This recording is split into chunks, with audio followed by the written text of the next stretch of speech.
When your desires thrill you, it means that you have found a piece of the desire and you have focused upon it enough that it is often active in your vibration.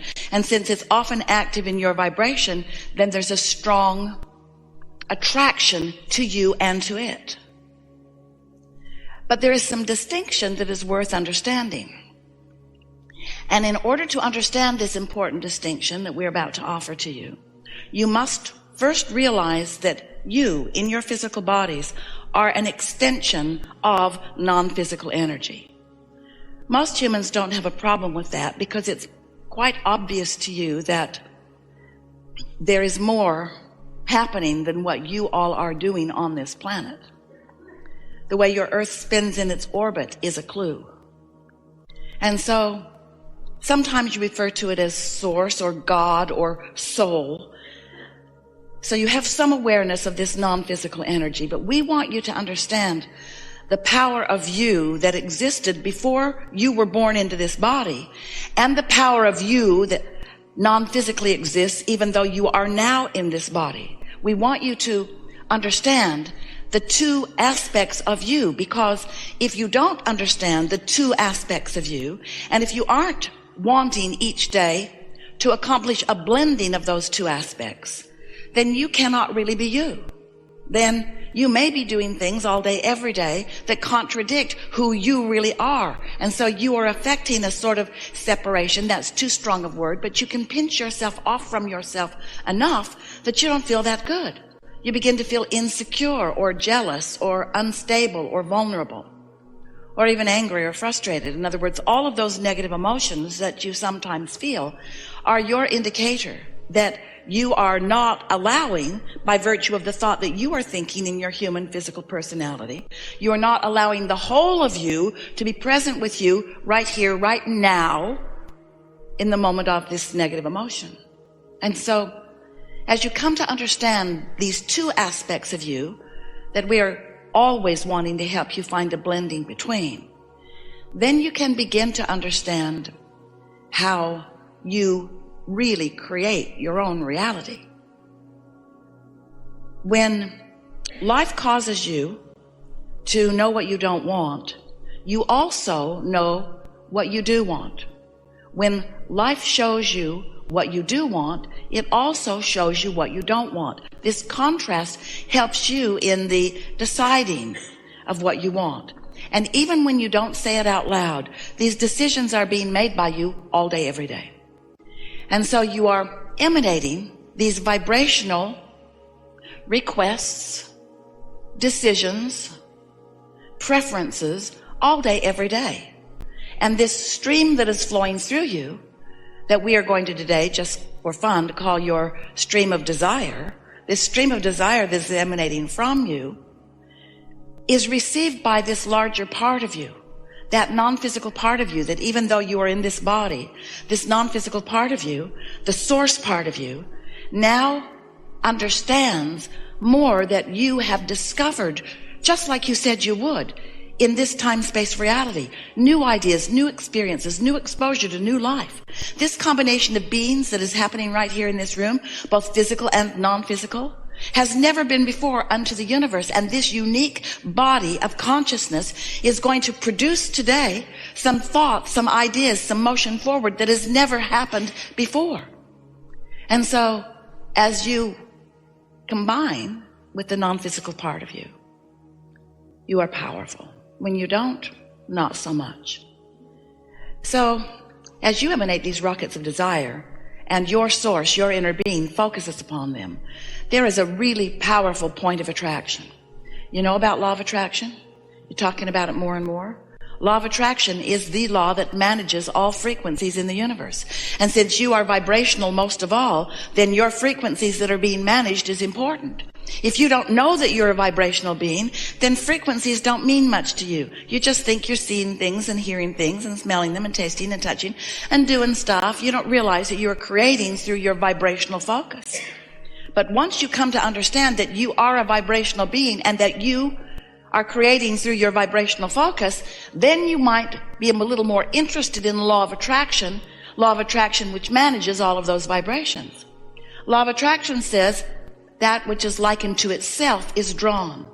Law of attraction is what makes all your frequencies match up the way they do. It's why your televisions work. It's why your cell phone works. It's why you set your radio dial on the frequency of the station that is broadcasting what you want to hear, because your receiver has to be set to the broadcasting station or frequency, or you don't hear it. You understand that as you're moving about your physical environment. But most of you have not thought of yourselves as being a transmitting and receiving mechanism, even though you are. And once you understand that you are, then you can begin to understand why things happen the way they do. Because there is a frequency that is emitted, and a frequency that is matched by law of attraction, and a frequency that causes other cooperative components to come to that frequency. And that's the reason that things happen around you the way they do. There's no mystery, there's no luck, there's no chance, there's no distortion, there's no unfairness, there's no any monkey business going on. There's just you and the universe and your point of attraction, period.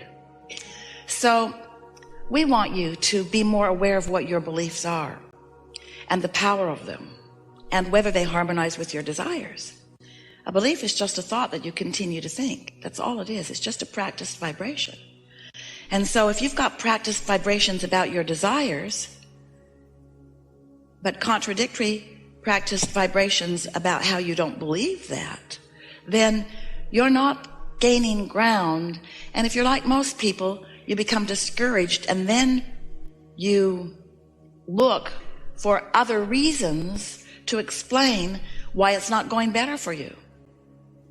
As you compare the results, the manifestational, actualizing, materializing results that others are getting as they're turning their thoughts to things, as you only measure the results, you do yourself a disservice, because you have no way of knowing what their thoughts were that produced those results. So we are not encouraging you to evaluate your method by what others are accomplishing. We encourage you to evaluate your method by how you feel, by what you're doing with your energy. Because if someone else is getting really good results, it's a sure thing that they're not splitting their energy. And if you could get up close to them, you would hear them saying things like, I really like that, and I'm really looking forward to that, and this is a really good thing. And you would not hear them saying things like, I'm not sure, and I don't know what I'm doing, and I can't figure out how to do this, and life is really hard, and I really want that. But you wouldn't be hearing that from them. But if you're not aware of your own emotions, if you're only listening to words that people are saying and only observing the results that others are getting, then you're not giving yourself the opportunity to really understand what's going on with you. And what's going on with others really doesn't have anything to do with what's going on with you. You are the most technologically integrated society that has ever been, which means you've got your nose in a lot of places that does not serve you. We really think you should call it nose book.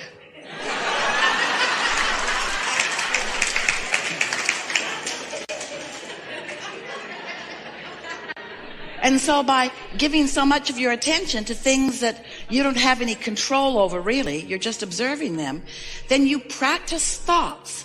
You continue thoughts that often don't serve you. So deliberate creating requires deliberate thought. And deliberate thought requires a sensitivity to the way you feel. And a sensitivity to the way you feel requires understanding what your emotions mean. And so we can put it to you really, really simply. When you ask for something, which we call step 1, contrast causes you to do that. Step 2 happens, which source becomes a vibrational match to what you're asking for. When you ask for more money or for a relationship or for an improved anything, your inner being becomes the vibrational equivalent of it. When you ask, it is answered. But it is answered in a vibrational frequency that has a point of attraction that begins to attract the cooperative components. But unless you are in the same vibrational frequency, you're not privy to, you're not aware of, you're not part of, not quite yet, the awareness of the attraction of all of these cooperative components.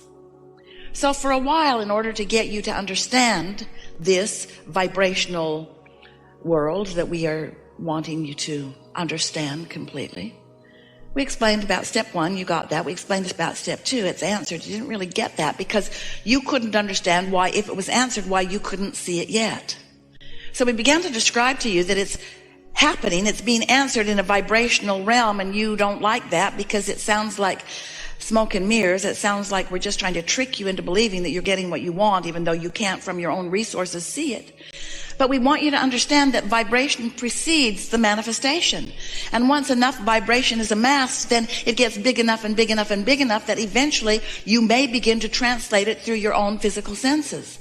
So there's this vibrational reality that has amassed. It's so important that you believe in this vibrational reality. We gave it a name. We call it the vortex. The vortex of attraction is this swirling mass of energy that is bringing to it all things that you have asked for. Wrote a whole book about it so you'd think it was real.